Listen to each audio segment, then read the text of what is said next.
read about or hear about in antiquity, cult prostitutes or male cult prostitutes, they're not talking about older men. They're talking about little boys. And this is because in ritual magic, they believe the purest form of opening of a door to communicate with the spirit realm comes through the ritualistic abuse of a child, a male under the age of 9 years old, through the use of sodomy and engaging in pedophilia. And so this is why you'll see very systemically, like with my family, it was only the grandfathers or the great grandfathers that were abusing the boys. The dads, the fathers did not. Like my father didn't physically, emotionally, sexually harm me. However, he gave me over to these people to do it. And that compromise really is the currency in the kingdom of darkness. And the way that they do that is by allowing a family, a father, a mother, to be willing to get to such a place where they will turn their children over to a system of absolute corruption. And we see this mirrored in our society as a whole, where people are willingly giving up their children, which should be most precious and most guarded, to a control system that's going to indoctrinate them with deception, that's going to make them into useful idiots, for lack of a better word. And my family just systematized that. If you've been paying attention, you know the global economy is transforming. The BRICS nations want to see the end of the dollar reserve currency, and many countries are joining their effort. The Western banking system is the most fragile it's been since 2008. The highly respected Weiss Research Group accurately provided advance warning on which banks are going to fail with 99.3% accuracy after the 2008 crisis. They are now predicting that a whopping 4,243 banks are vulnerable to failure, and 1,210 of those banks face imminent failure. When this situation comes to pass, it will dwarf the 2008 banking crisis. The only asset that has historically weathered a storm this severe has been precious metals. It has never been a better time to buy gold and silver to protect your family. Contact Miles Franklin at info@milesfranklin.com. Tell them Sarah sent me, and you will get the best service and the best prices on gold and silver in the country. That is a guarantee from them to me. Remember, info@milesfranklin.com. Tell them Sarah sent me. Do this now to protect your assets and the ones you love. Welcome to Business Game Changers. I'm Sarah Westall. I have two amazing people coming. One is Nathan Reynolds from the famed Reynolds Company, and then Kelly Holly. And they're going to talk about the blackmail control system. Nathan Reynolds was raised in this cult type environment, and he was trained to be an assassin for them. And he's going to talk about how he was a trained assassin, and then he was an assassin for the U.S. military under these dark projects. And then Kelly's going to talk about her event. Nathan's going to be speaking at her event, but she works with people who were part of these programs, whether it's ritual child abuse or whether these brainwashing government programs. And they're doing God's work. I mean, it really is amazing work trying to help people heal. And, ask them at the end about this and how they just bring on they're not going to judge you. They care and they just want to help you heal. But their event, they're going to have some pretty high level people talking about how big this really is, who's involved, and how we need to dismantle it and how it's affecting all of our lives. And it's fascinating because it's interesting to hear, but it's not just fascinating. It actually affects us. It's why we're seeing in the schools all these agendas. It's why we're seeing a coup in our elections. It's why we're seeing our country having all these human trafficking issues at our border. It is bigger than what people realize, and that's what they're going to get into. So if you're interested in their event, I'll have the details below. It's October 20th through the 22nd, and they need help. They need financing. But they also want people to attend it. It's in Georgia. So I'll have the link below, and you can learn more about it. But before we get into that, I want to talk to you about the Restore patches. I am offering these to people. It's the same people that I work with, Pure Bella Vita and Live Longer Labs, that do the C60, the carbon 60, where they infuse all of the carbon 60 with 360-degree vitamins and minerals using frequency in black seed oil and with curcumin. So it's the best deal on the market because you get all those frequencies as well with those pills that they provide. I'll have the link below for the C60. But these Restore patches, they build the frequency into these patches to help your body recover, to rewire your brain. If you have PTSD, you have anxiety, you have all these other issues, they have patches for all these different problems that can cause you issues. They're working with veterans groups, they're working with different doctors to help people recover from issues. And so maybe if you're somebody with PTSD or somebody with anxiety, maybe it will work for you as well. They have different programs and different a number of patches that you can get. So I really highly recommend that you check it out. You can use my code Sarah and save 10%. The link will be below. Otherwise, you go to restorepatch.com/Sarah and use the code Sarah and you can save 10%. I will also have the link below, and I highly recommend that you check that out. Okay, let's get into my really interesting and good conversation with Nathan Reynolds and Kelly Holly. Hi, Kelly and Nathan. Thank you so much for joining me today. Thank you for having us. So glad to be here. Well, you guys have an amazing story. I know you have an event that's coming up here in October 20th, but Nathan, you guys are both speaking at this event, but Nathan, you're one of the keynote speakers there. Your background is absolutely amazing. You're from the Reynolds family, and you have this interesting story about your family and power and what they do in this circle. And then Kelly, you have an interesting story too. And so before we get into this, can you guys give us a brief kind of background about who you are? And then I really want to dive into kind of this whole black male power structure that's behind some of these really super wealthy elite families. Yes. So I was born into a family of really an organized crime syndicate is kind of the best way to understand it. I think there is this illusion of what powerful families, the ruling elite, might look like. But more often than not, they rule from a place of anonymity. That was the most powerful weapon that they had, was to maintain their anonymity, that they could hide and blend in plain sight around others. And so the way that they did that was through systemic abuse and exploitation of their children.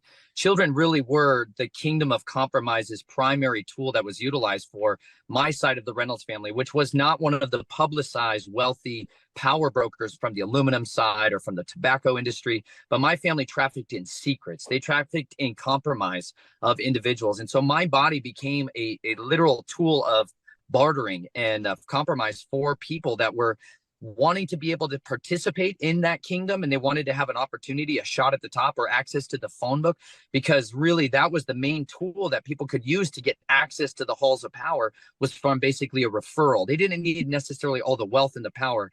And so at an early age, I was trafficked and sold into a kingdom of absolute destruction. And my grandfather was a Luciferian who operated as the president of the American Society of Civil Engineering out in New York, was responsible for the restoration of the Statue of Liberty. And he was someone who my family sold me to, and in order to get their trust fund inheritance dissolved to them, that was, my body was literally the currency for that. And so I was raised in this world of absolute trauma and abuse and of systemic mind control, for lack of a better term. And it made me filled with rage and hatred, and I got addicted to violence.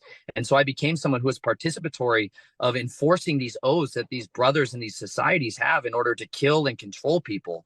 And I got caught up in that and was used as an assassin for many years of my life, until I got into the United States military and got sanctioned to be a killer for the military. And it just ruined me for so many years. And now I've come into a place in my life where I've been set free from so much of this bondage and been given an opportunity to share what it really looks like behind the scenes of power, so that that illusion of wonderful beauty that may be masquerading in front of our faces of what would happen at the top really could just be utterly destroyed.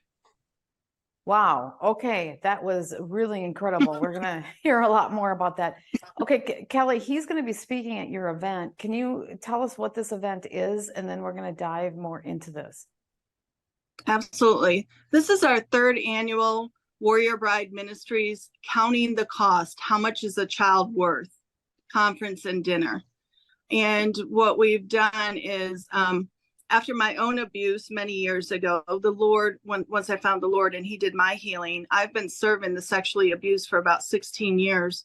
But 4 years ago, he had me start my own ministry, in which he has really been teaching me and having me walk with the most extremely traumatized, which would be, in my opinion, people that have gone through this ritual abuse and government-sponsored mind control. So I walk with them, and the ministry is getting, larger and stronger every year in terms of ways that we can help them recover. So we like to try to offer the solution, not for stopping the whole thing, unfortunately. There are people that are trying to focus on that part, but even if it was stopped tomorrow, there's millions and millions. According to Russ Dizdar, which his team will be there also speaking, there's 20 million, approximately 20 million people that have gone through this. And the trauma that they do and the things that they do to them is for building their kingdom for the end time war. And so what I help the Lord do is redeem that soldier into his kingdom. How many of those people, you say there's about 20,000, how many of those people are still locked in this mind construct? Like they're trying to get out, but they're still controlled? Because I've talked to some people over the years who I'm convinced they're still in it and not really out of it. How do you know that difference? So first of all, just to clarify, according to Russ Dizdar, he did a approximate of 20 million. Okay, so there's a lot. And what I've found in helping walking them out of this web that the enemy has done, it depends on their will. If their will is to get healing just to a certain point so that they can function in life, well, then that's what they do. There's nothing more powerful than the will. But if they're willing to walk it all the way out, he is faithful. And I will walk with him, and I'm trying to train up people to do it as well, to be his hands and feet.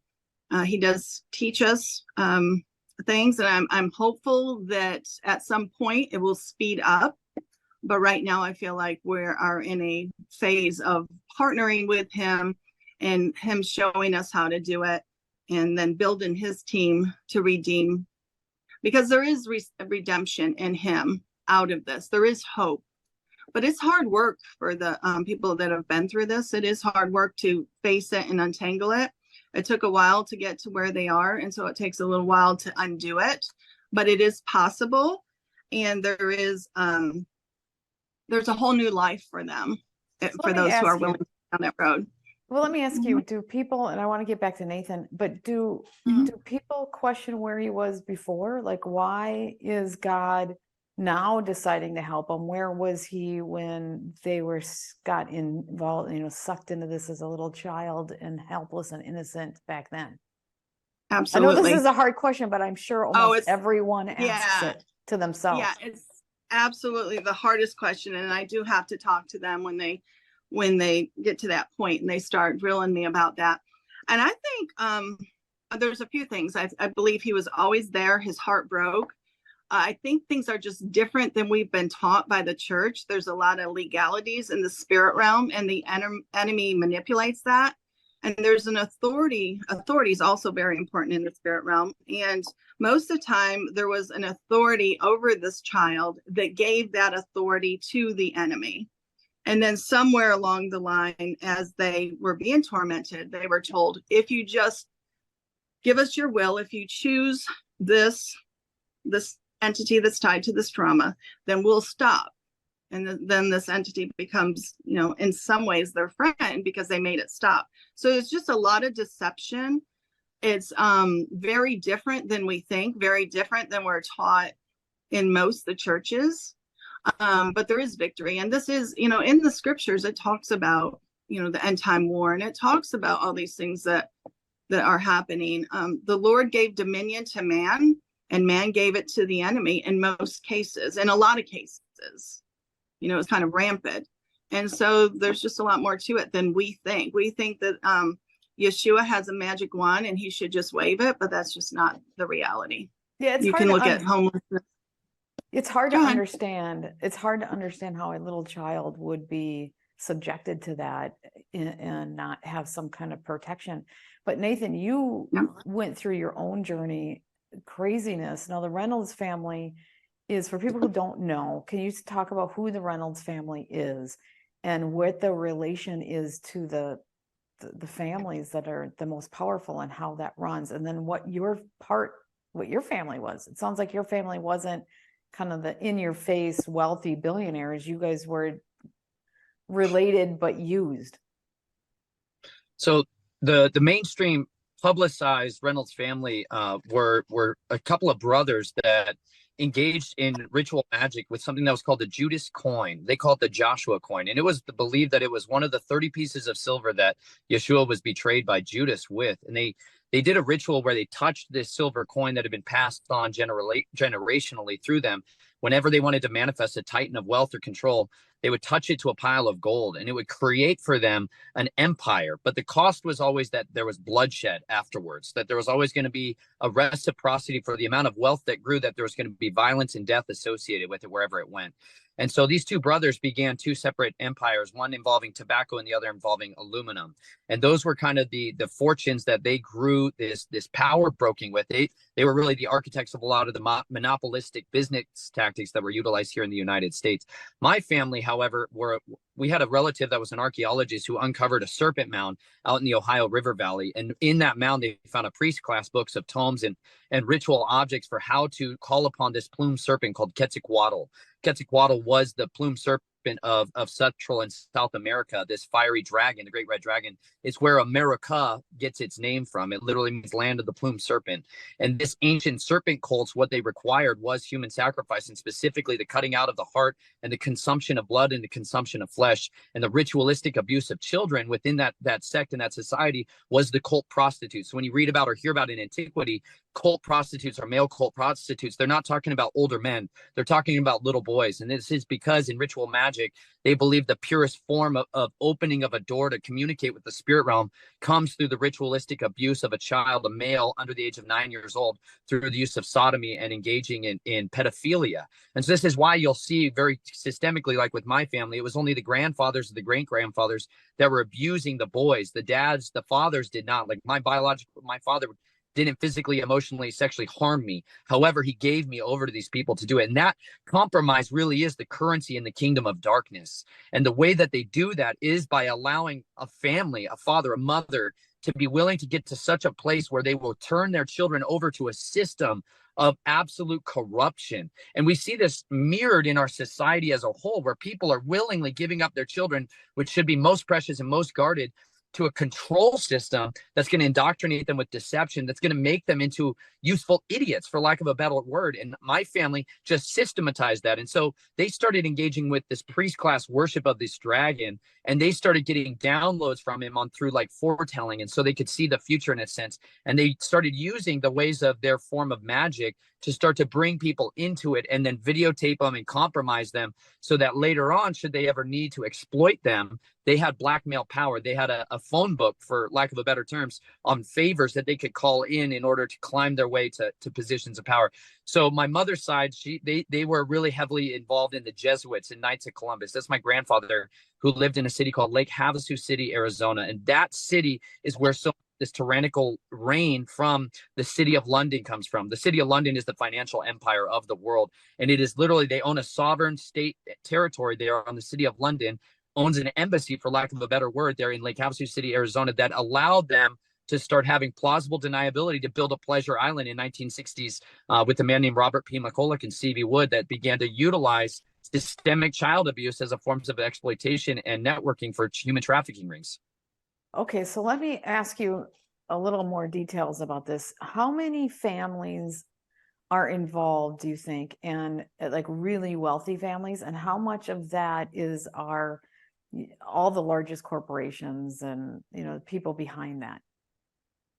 Well, I don't know that I could give anything beyond a speculative evaluation. From my experiences, the majority of people that I saw within corporations, especially in higher positions of power, had always at some point in their career been willing to compromise. Because if you really look at the tactics of what it takes in order to ascend in these major corporations, you're going to find an inverse pyramid. where you are really going to lie, cheat, steal, and cut and covet your way to the top.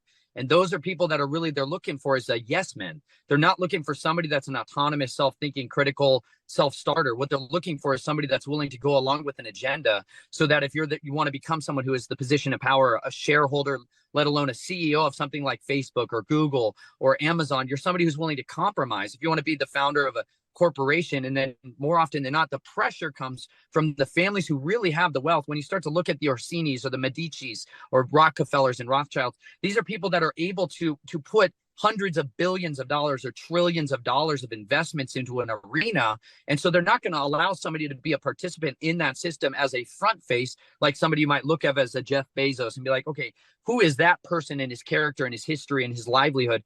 That person is a front face for really families that orchestrate so much of the societal structure that is designed to create a servant class. It really is a social, economic, socially engineered class warfare system that we're contending with. And that goes back to the systemic dumbing down, the deliberate dumbing down of our children through the American education system was to stupefy us so that we would go along and be passive as these custodians that ruled over us merchandise our bodies, merchandise our lives, merchandise our lands and our society, so that it could conform into an image that really catered to supporting and upholding the power structures that are within it. Are you ready to stop funding globalists? Ready to ditch the big box stores and finally buy clean products you can trust that are actually good for you and made in America? If you are, I have an exciting program for you, the Freedom Buying Club. You can buy everyday products from cleaning supplies that detox your home to fluoride-free toothpaste you can trust, delivered right to your door. They also have my favorite product now, the highest quality USDA prime beef without hormones and antibiotic-free from cows raised humanely in the pasture without mRNA vaccines. You can trust what you are buying, sized in just what you need, convenient packs delivered right to your door. No more wasting meat when you are forced to purchase your own cow from the ranch. If you are interested in helping your family get healthier while supporting American made, go to freedombuyingclub.com, sign up to speak with a representative, and they will explain the entire opportunity to you. Remember, freedombuyingclub.com. Well, do certain businesses start off all genuine, and then if they get too big and they think that they can do something about it, they do a takeover and then they co-opt them? Because that's what it kind of looked like YouTube was, for example. They started off really good. They got taken over. And same with Google, they got taken over. And then now they're just like this evil. I mean, anybody that tells the truth about anything is shut off. You have to be very vanilla. You can't show graphs and truth about what happened to children with the vaccine. Can't talk about what we're talking about right now. I mean, they really have turned into, they're facilitating genocide. So that's as evil as it gets. So is that what happens? These organizations start off good and then they get taken over at the top, and then their policies change, and then because most employees don't have a clue. Absolutely. What you're dealing with is that at the heart of it is a greediness for gain, or the love of money that so breeds out this branched tree of evil.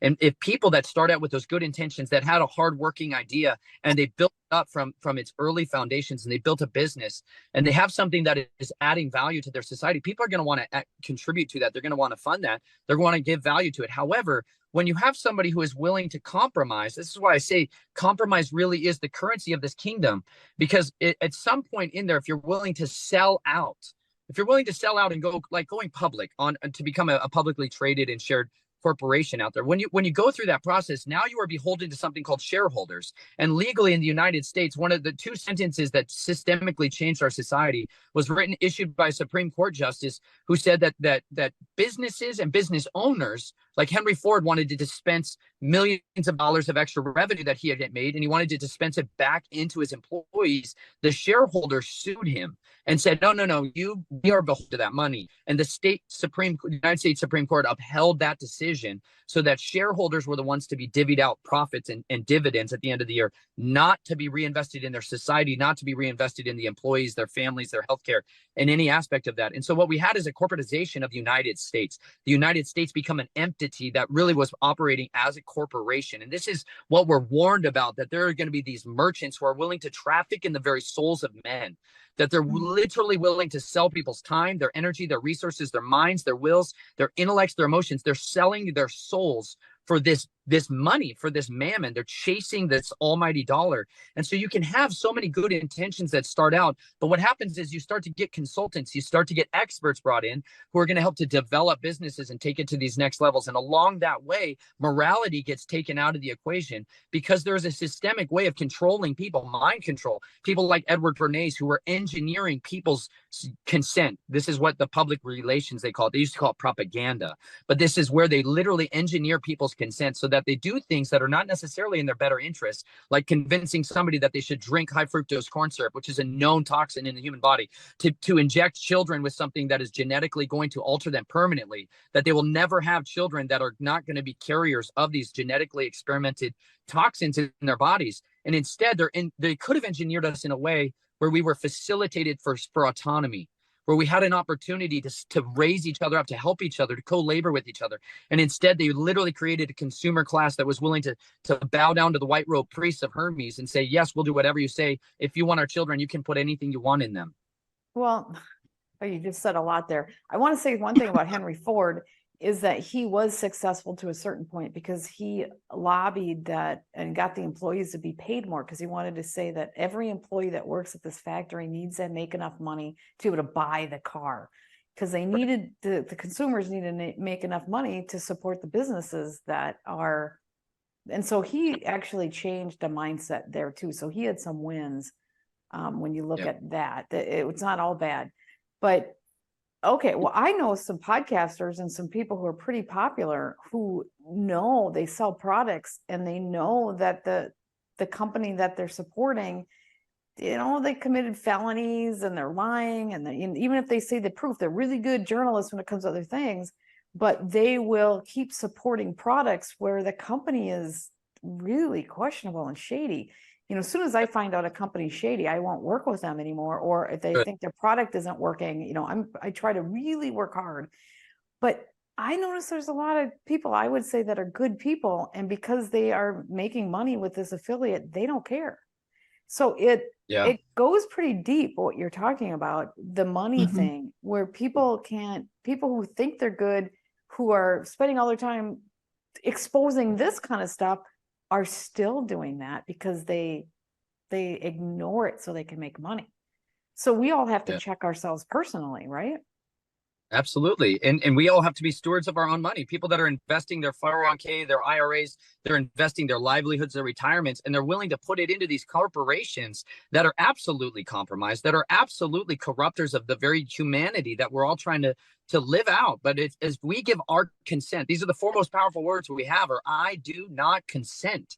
If we're willing to walk in that and say, I will not support you by giving you my hard money, it's one of the most powerful tools that we still have in our playbook to be able to utilize in this arsenal of warfare that we are all locked in, is where we spend our money. And when you give your advocacy, somebody that may be a potential influencer of others, when you advocate something, you endorse something, you're giving your consent away to the very system of evil that so often is being used to weaponize its own collars around your neck. And so if you abstain from that, this is the reason my wife and I, we literally sold our home, got out of debt, and we went on the road and began to travel around to farms and try to learn trades and skills so that we could be equipped to be able to know what to do to raise a family, how to live in a society that was completely separate. Because not too long ago, many of you have forgotten, they closed their doors to people that weren't willing to muzzle themselves and do exactly what they said in such a way to make us like dogs and cattle that were fed through these shoots of seduction. And instead, if we abstain from that and we go ahead and learn how to build our own gray economy so that we're not dependent on going to these leeches for everything that we want, we're no longer going to be a part of a system that really has built itself on the blood of the innocent. This is literally how they rose to power, is they sold their souls. They sold their will. They gave up. They quit. They're cowards ultimately, which is why people like you, Sarah, people that are willing to stand up like what Kelly is doing and stand up and contend against that deception are are so persecuted, because ultimately you're displaying the one characteristic that they lack without measure, which is called courage. They're not willing to stand up for their convictions. Instead, they bow down their necks to these pedophiles. They bow down their necks to people that are absolutely ravaging and raping their society, and they go along with it to get along so that they can have their little kickback at the end. But ultimately, when you contend with radical intelligent evil, you must be willing to utterly drive it out of every area of your life and be a person who is an absolute extremist when it comes to not tolerating wickedness in your presence. Well, I think in your presence, it's hard because every single major institution has part of it, and they also have fronts that aren't bad and have portions that aren't bad. It's not really, it's gray, and it's a little bit more complicated. But when it's right in your presence, you at least need to make a decision there. But I want to talk to you about your assassin role. What did it mean by you were an assassin? How were you built into an assassin, and what did they do to you? Can you walk us through kind of how you became that? Well, in the early formative years of my upbringing, my grandfather systemically abused me on a regular occasion. And I'm not just talking about he was mean to me. I'm talking about he would hold me underwater and drown me until I lost consciousness, and he would pull me out of the water. And what would happen is I would dissociate. Dissociation is an ability that the mind has to separate itself emotionally, mentally, and physically from situations where it's out of your control, where there's a basic level of dissociation when you're driving down a roadway and you've driven it hundreds of times on your way back and forth to work, and you drive home in your driveway, and all of a sudden you recognize, wow, I'm home, and I don't really remember a lot of that situation, even though you did a complicated task, which is taking a vehicle and driving it down the road. Your mind dissociated along that journey. But what happens is your body is still present, or people that are in severe car accidents and they suddenly wake up in the hospital, even though they were conscious, their body has stored that trauma in something that neuroscientists call a trauma neural network. And this is a physiological area of the brain that is compartmentalized from the rest of it until the person gets to a place where they're able to process that information and relive and experience what took place there. And so that method that the human body has been weaponized against people in order to create what was ultimately the desire of so many governments, which was an undetectable spy, a spy that didn't know they were a spy, a Manchurian candidate, for lack of a better word, somebody that was an assassin that didn't know they were that. And so when I was fractured and compartmentalized and abused as a child, my family saw that I had a proclivity and aptitude towards revenge. I wanted to fight back. When I was watching my family members being abused in front of me and not being able to get up and stop it, being chained down and held against my will while somebody ravaged me, I wanted to stop it. And so they took that desire and they weaponized it so that I was somebody who was then trained on how to use a strangulation cord and how to use knives to stab people in their brainstem and how to inject poisons like purple monkshood or morphine to cause somebody to look like they had a heart attack or cause someone to look like they overdosed on alcohol or barbiturates. So this was the enforcement hand of the Jesuits in the Knights of Columbus was an assassination program in order to enforce the oaths. These societies are so governed by these oaths that they swear. These oaths supersede if there's somebody who's a sworn police officer or somebody who is a military cadre, someone who is a governing official or a judge or a magistrate. They swear oaths in these fraternal organizations, these maternal organizations that supersede those oaths, that allow them to engage in criminal activity that they will then cover up for each other. However, when somebody went against those oaths, they would send an assassin against them to either cut off their fingers, cut out their tongues or their ears, as per what the oaths that they swear, or it was to ultimately assassinate them and then dispose of their bodies. And so as a young child, I was utilized in that. And I took that rage and I funneled it, I channeled it into vengeance. And all they had to do was convince me I was going after a pedophile or somebody who was covering that up. And I would tear into them. I would devour them. I would consume them and destroy them. And so for years of my life, this is all my only time I was ever let out. The only time I ever was allowed to express exceptionalism was in that moment. Otherwise, I was shuttered from school to school, bounced around between friends groups. I was never allowed to be seen. I was required to live in this gray world so that I was unnoticed. My family was specifically hiding me amongst the population of a lower middle class society. And then I was never allowed to display that brilliance unless I was released to go do a hunt for them. And so ultimately, by the time I became a junior in high school, I got emancipated to the United States government as a 17-year-old and began to work for them on what are called special kill teams. And this is under their special projects groups. And they operate under a state charter that allows them to kill a United States citizen in order to enforce what they call surgical strikes. This is why you have the director of the NSA sitting there in front of Congress and saying that we kill people with metadata. And they do that through surgical strikes. Obama's surgical strikes were not just drones flying overhead and dropping Hellfire missiles. They are literally people that walk around with tiny knives and kill citizens across this country. And so I started joining in the teams back in 2007 and 2008 with the United States military and going and killing people for them that were deemed unadvisable, that were undesirable for their agenda. And if they could show me that the person had a systemic history of abusing children or covering up those crimes, that's who I went after. And so I was caught up in that world for many years of my life, but it wasn't until later on that I was able to break out of it in a very powerful and profound way. Well, the people that you went after, were they probably bad guys anyways? I mean, absolutely. Okay, so it's that we were probably better off in not having them around anyways? Absolutely. Okay, so in that way, there's a little bit of comfort, I suppose, in what you did. But how did the military, I mean, the military is combined with this whole ritual sacrifice thing? I mean, how did that connect to those groups? Or is the military a separate, because they use the skills that were developed in you through that process, and then right? So there's a partnership. The United States military is a massive recruiting campaign, and they utilize recruiting from criminal organizations and from within the branches of these religious orders. They call this the old religion, like what my family practiced, which was ritualistic abuse of children and mind control. This was the old religion that the kings and the sovereigns have utilized to govern society for generations. The United States military, however, would recruit from within that. They would partner with family members. They would have a military handler that would be assigned to them to be able to broker deals between the two. My family wanted access to classified information from what was happening inside the military. My military wanted access to me. And so a deal was brokered there when I was 17 years old in order to have that.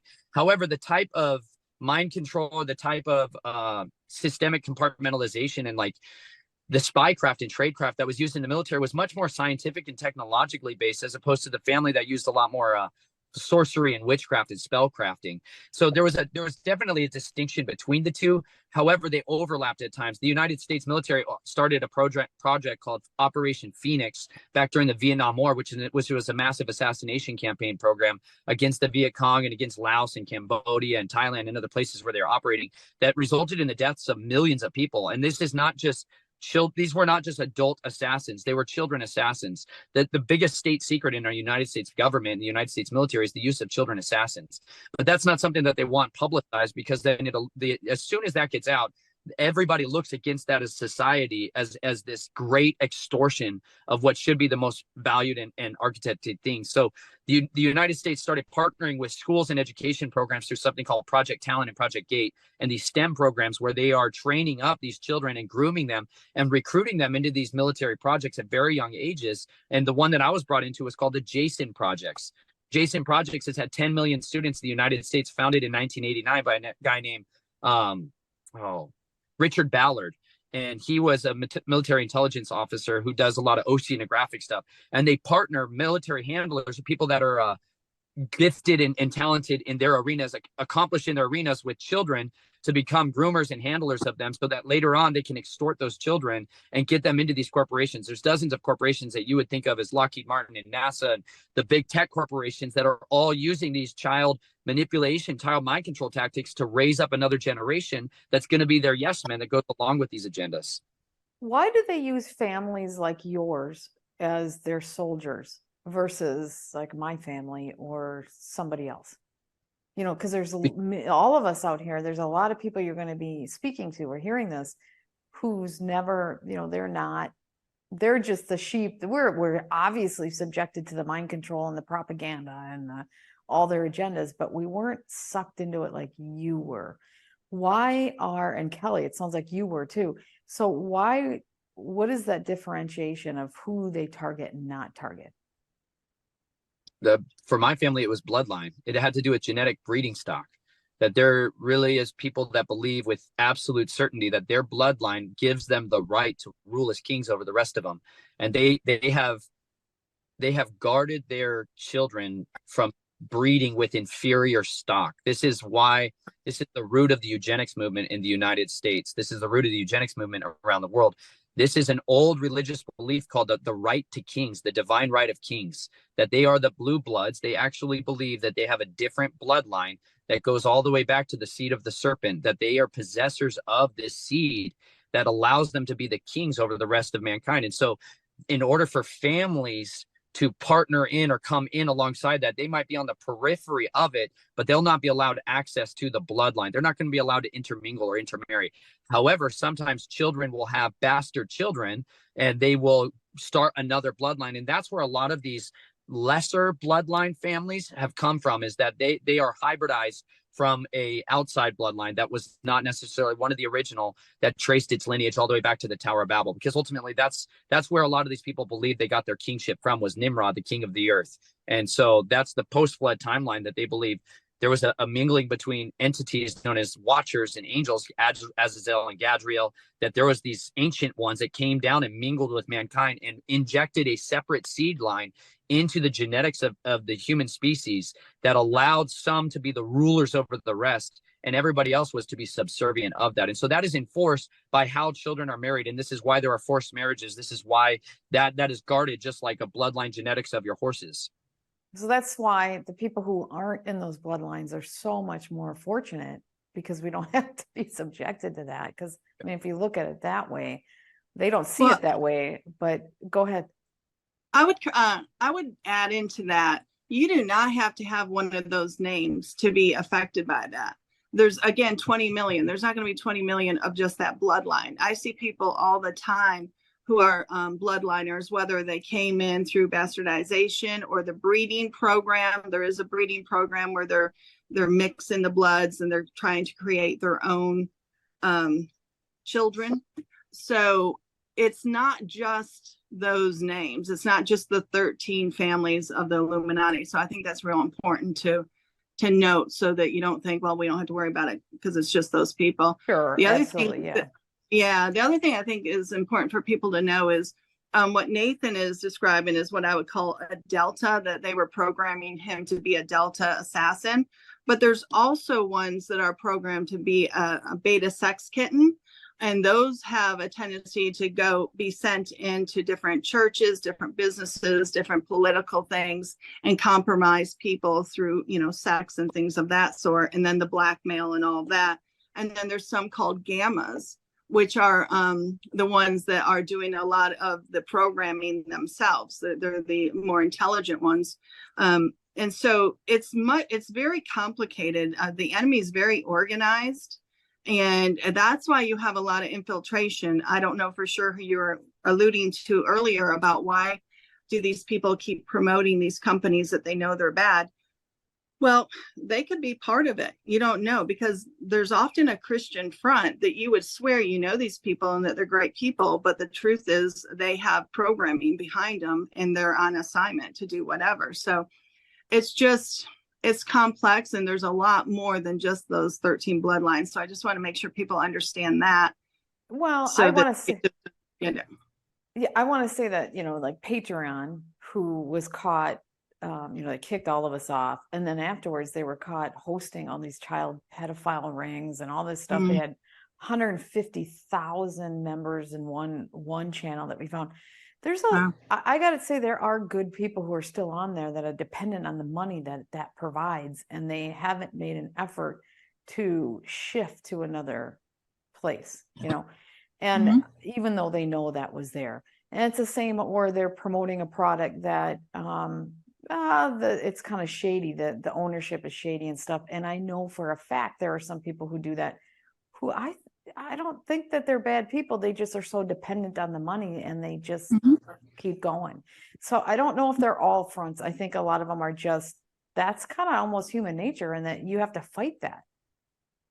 Yeah. I mean, that's why you have to come beside people and see if it's just a situation like that, or if there's more to it that they need help getting out of.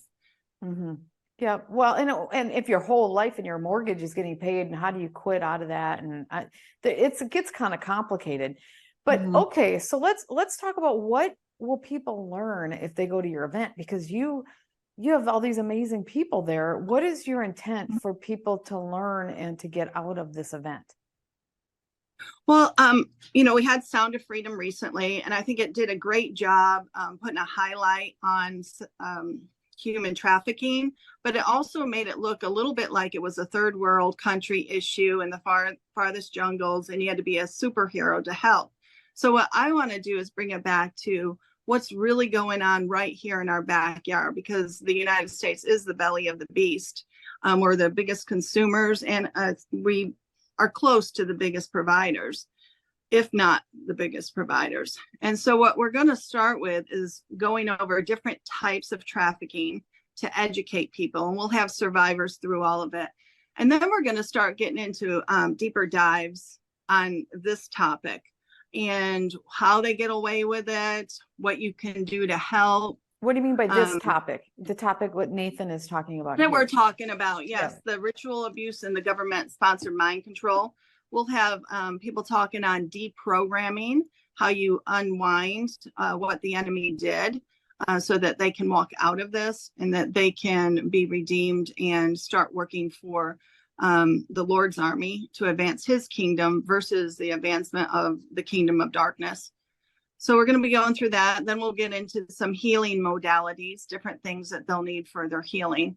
So we're trying to cover the whole gamut from under, a spectrum of the different types of trafficking, and then what this is, which I feel like this is what's underneath so much of the trafficking. Yes, you have some people that are just going for the perversion, or some people just going for the greed, but there's organized crime. This is a whole organization that has taken our children and doing these things with them. They might program them to run drugs, to run money, to make money in sex, to do this, do that. And we have to start coming together. We have to start getting unified. The enemy, as I mentioned, is very organized, very unified in this. And it's way past time for us to come together and stand up and fight this. Well, I know it reminds me of Breaking Bad. I know it was just drugs. It wasn't something this awful.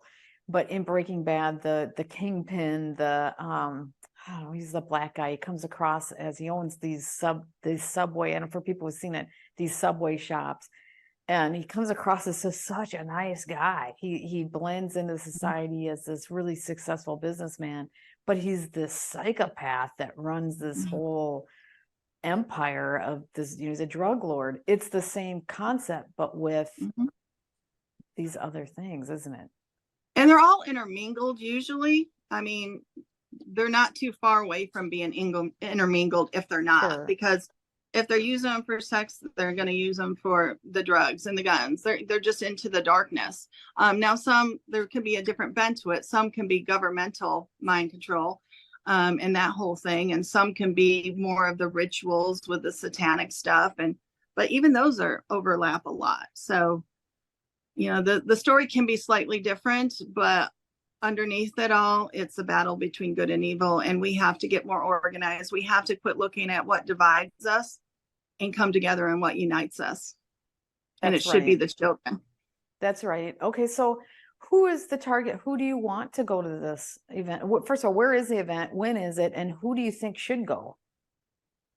So it's in Kennesaw, Georgia, which is right outside of Atlanta at the Governor's Gun Club. It's October 20th through 22nd. No, I'm sorry, 21st. And I'm sorry, it's the 20th through the 21st. So it's 2 days. Yeah. So it's Friday through Sunday. So what are those? 20th through the 22nd. Okay. I'm sorry. Yeah. And really I think this affects everybody. So I think everybody should come. Now, if you have children, there will be certain times where you might want to take them outside. I'm not necessarily recommending children, but if you want to start educating your children, which really we need to, so they don't fall prey to this, there might be some times where I'll say, hey, this teacher might be a trigger warning. You may want to take your children outside. But other than that, everybody, because we need to understand it. We need to not be afraid of it. We need to understand that in Yeshua and Yahweh, there is victory. I deal with this stuff every day, and I see the Lord move in miracles. So this is not something to be afraid of. With him, there is victory. And we need to, you need to find the place, what your position is in the fight. You might not be able to do what I do. You might not be able to do what Nathan does, but you can do something. You can do promotions. You can do accounting. You can be the lawyer. You can do the funding. You can do the admin. You could do something, because this is a big fight. This is a big battle, and it's going to take a lot of us. So Nathan, what are you going to be talking about at the event? Are you going to be talking about your background and how you were trained as an assassin and all those things? Yeah, Sarah, I'll be talking about that. I also wrote a book called Snatched from the Flames, in which I went to a lot more detail about it. But I also will be talking about the methods of what it took for me to get out of that system, which was a radical commitment to a completely different cause. I needed something else to fight for. Honestly, I think I was so disillusioned by the church. I was raised in a side of Christianity that was very impotent, very powerless, and I was constantly being brokered around within these churches. And at the same time, I was being utilized and exploited by the very people that I was sitting in the room with. And so it built in me a lot of animosity and hatred towards people who are believers, towards people that operated as if they believed this book, as if they actually walked in it. And yet I saw, when I read that book for myself diligently from beginning to end, I saw that this was nothing like the people that I was around all the time, and that the actual creator of the heavens and the earth, Yahuwah, had this passionate desire to utilize us to be able to contend against this radical evil.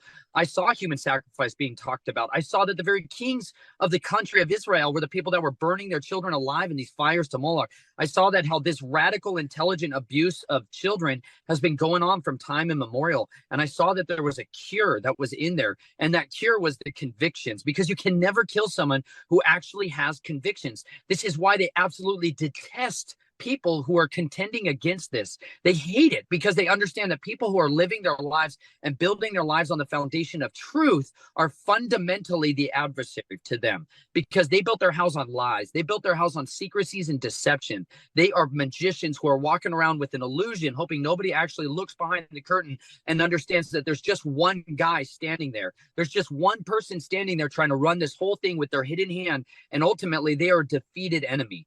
And so it really took me seeing people that were bold and courageous, who were standing up and rising against this, like Russ Disner, who she was talking about earlier. When I first saw him speak in a conference, I heard him talk about how these assassins have blades strapped to their necks at all times. They have blades. I had razor blades hidden between the soles of my shoes. And yet I never heard a Christian man standing on a stage preaching and communicating deliverance to those people, that he wasn't scared of the witches, that he wasn't scared of demons, that he wasn't scared of people that were doing radical evil and human trafficking. He wasn't scared of all that. And instead, he wasn't willing to water down his message so that the tithe checks kept coming in. I saw people that had these absolute willingness to lay down their lives for the sake of these children, for the sake of these men and women who are being abused. And I saw purity. I saw a purity of faith that actually matched this book that I was reading, this living scriptures, this sword. It says it's a sword that's supposed to cut through people's souls and their spirits, through their bones and their joints, and it's supposed to be able to discern the thoughts and the intents of the hearts of man. Dr. Michael Lake and Mary Lou were another people that were just on fire for trying to set victims free and trying to share the hope that they had found. And so those are going to be some of the things that I'll be talking about there down in Georgia. And I'm really looking forward for the opportunity to do that. For those of you that haven't been to a conference, it's an incredible experience to get to gather around other people that aren't so filled with this fear, because ultimately that's the thing we're fighting against, is the fear of men, the fear of failure, the fear of lack. And ultimately, when we can cast those fears aside and we can walk with faith and convictions, we can truly upend this thing and cut the head off of this great dragon once and for all. Well, how many people are in that actually are sad? I mean, it can't be a happy experience for anybody. I mean, that's just such a horrible existence. I mean, but when they meet the true Yeshua and find out what most of the Christian church is walking through is not him, that they have a form of godliness but denying his power. But when they really meet him and meet his power and his goodness and his love, and he meets people that are willing to, as Nate said, lay their life down, cleanse their vessel for him to flow through so that they can feel his agape love through them, it changes everything. And any of us can do it if we're willing. So but the family members that are still in this, and I talk to other people who've been in these realms pretty deep, right? And I've been told that the vast majority want out. Like Yeah. 90% of the people want out. They do not like this. I mean, that could be our biggest strength, is that 90% of them, well, that's what I was told. I mean, it's a number. We don't, it's not scientific, but the vast majority do not want to be part of this. And if they had a way out, they would get out. And that Absolutely. it's such a small number of people who actually enjoy it and revel in it. And it's not what people think. It's the pimp at the top. You know, you're dealing with a pimp who lives in prison cell themselves. These people really are the ones that revel in it, the ones that embrace it, the ones that swallow the darkness. They are few in number. However, they control an empire of slaves. And it's those slaves who are looking around. It doesn't take many to revolt. You have to understand, we don't need a revolution. We need a revival. We don't want to go on a wheel and come back to the same place where, again, with just different masters at the end of our chains that are collars around our necks. We need those people to see men and women of conviction. Like, they ultimately neutered the men of our society. They neutered us. And so that men sat idly by and they played their video games and they drink their Pepsi and they think that they're cool because they played sports on the weekend, when they're cowards. They're ultimately cowards who have seen this great corruption. Every single person who is alive today has seen the tendrils of this systemic child exploitation happening around them, and they've sat idly by and done nothing. The reason these children, these people are trapped in that slavery, the reason they're going along is because they're not seeing people rise up, a warrior who stands and tears the thing to pieces. When they see that, like, it gave me hope when I saw those men on stage preaching ferociously. And they weren't gospel preaching men. What they were was they were standing in the gap. They were willing to defend the innocent. They were willing to face down ferocious, evil adversaries and not run in fear. And it's that courage is what is so infectious. It's the true inoculant that should be injected into the hearts of all of our society, is courage, because it's far more contagious than the virus of fear. It's far more infectious than any ideology of doubt and despair. And once people get courage and they look around and they begin to stand up, what happens is that group society, that masses of people that can get hysterical, can suddenly move in the direction of deliverance, restoration, and redemption, instead of going idly and quietly into the nights and throwing their children into these absolute insatiable coffers of corruption day and night. Well, let's talk about the church a little bit. Courage, I think, is so important. I was talking about that a lot at the beginning of COVID, and just like, we got to have courage, people. But let's talk about the religion a little bit, because most people, I shouldn't say most, I say a large percentage of people believe that religion, like you were saying before, Kelly, is that it's kind of a vanilla facade of what they don't see the truth in it. They don't see the love in it. They don't see goodness in religion. And they know the churches are involved in a lot of trafficking. And so a lot of people have said, well, why do I need to be part of religion? I mean, there's an anger towards the church. And Yeah. and so people are looking for other answers that are and they're looking for other answers, but then the people who are really religious are like, you're going to hell, this is the only answer, and so that almost drives people away more. And so taking a church perspective or taking a Christian perspective on it is not always the answer, as much as being loving and truthful. Does that make sense? I mean, I think I hear that, what you're yeah. I hear what you're saying, but to me, one thing that we have to understand is there's been major infiltration into the churches. Okay.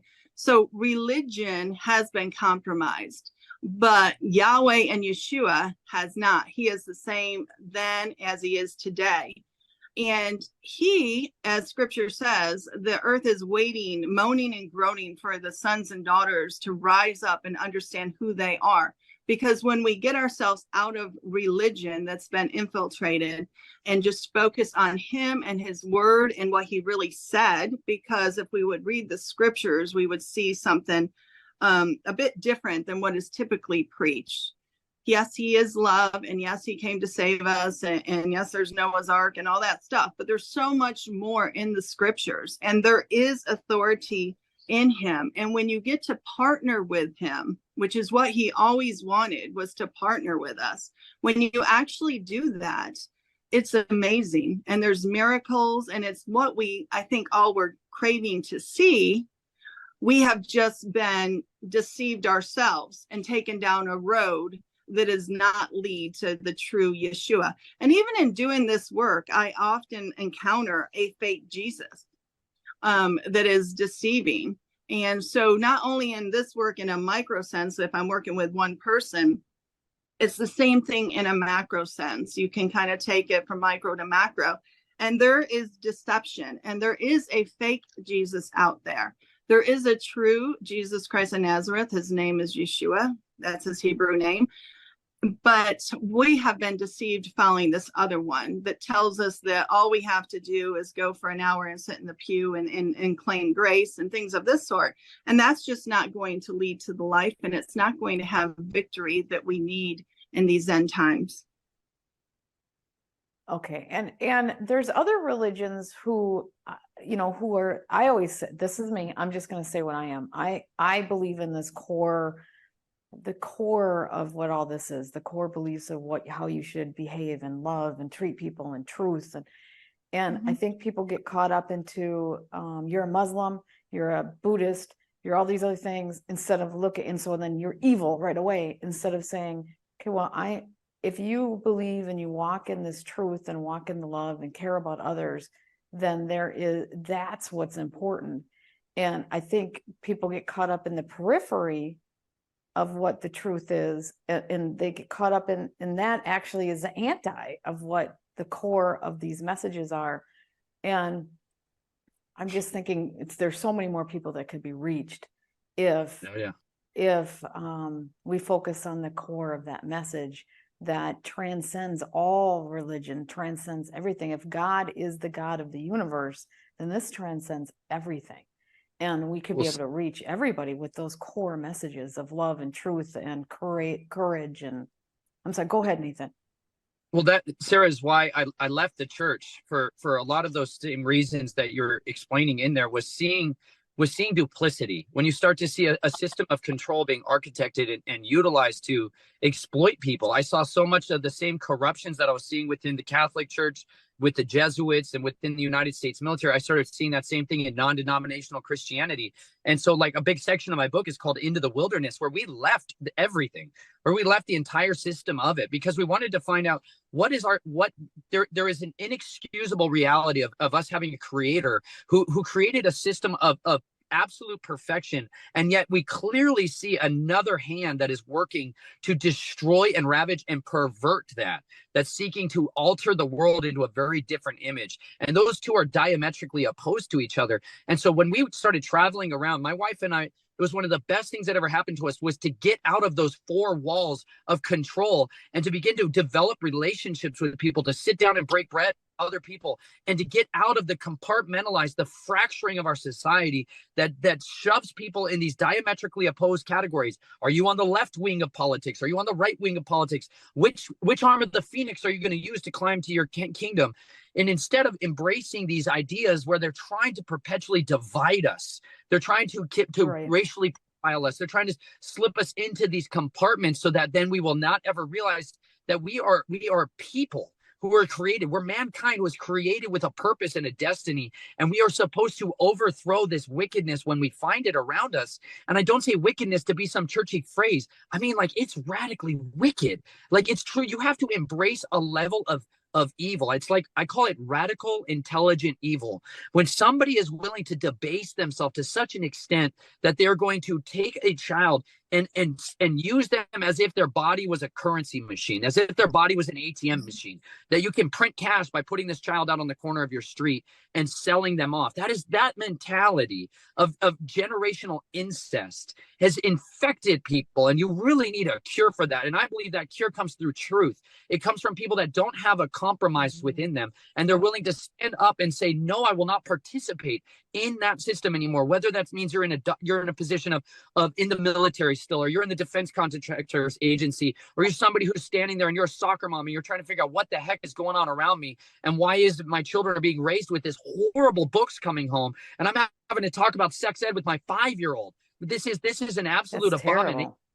It's horror, but they're looking around for people that are set apart. They're going to be looking for people that walk with convictions and standards that are not like the rest of them. And that is a people that is holy. That's what that word means. It's not some ethereal, floaty phrase thing. People that are willing to be set apart from the rest of them, who walk in humility, in obedience, and truth. That's right. That's the core that I'm talking about. And you can find that all over the place. And that's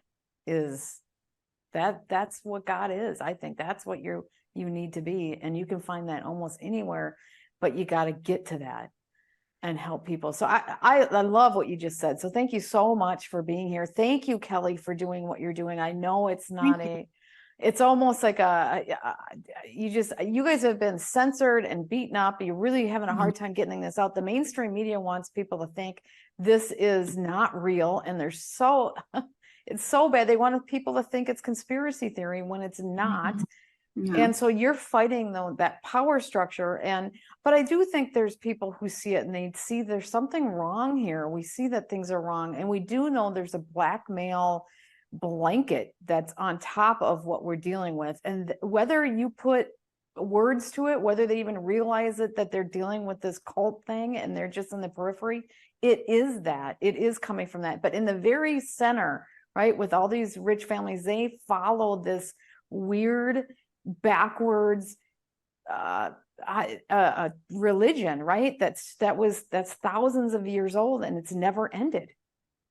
And yeah, we just have to realize there's this other thing going on. It's a cult. I think I always call it, because I don't want to give it any respect, I call it a weirdo cult that they follow. And but it's not just one or two, it's millions and millions and millions. So it's taken over our society. So we have to do something. You can't just turn your head. And the thing I want people to really understand is they are taking them as children, as babies, and doing this.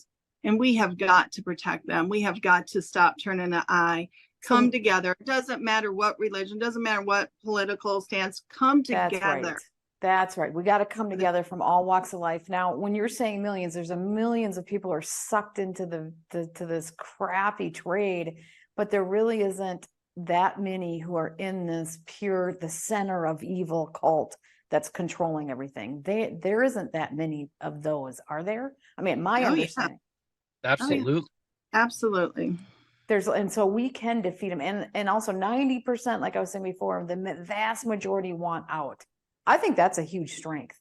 Really think we're trying to make that space. That's what we're doing at Warrior Bride, trying to make that space where they can come and just let the healing begin, let that space be where that they can come. A lot of them leave their families and don't say where they're going, and they go, just like Nathan was talking about, into the wilderness. I have people that camp, I have people that campers, whatever, to come to that space and meet the healer. And you won't judge them. You'll just accept them and say, join us. Let's help stop this. Absolutely. No, I don't. The Lord has made it where I don't absorb it. Like a lot of people wouldn't be able to hear it. Like he just takes it from me. Like I help process it and then he takes it so I can keep going. And that's wonderful. I understand that. Okay, well, thank you so much. I so much appreciate, again, what you guys are doing. Thank you for telling your story, Nathan.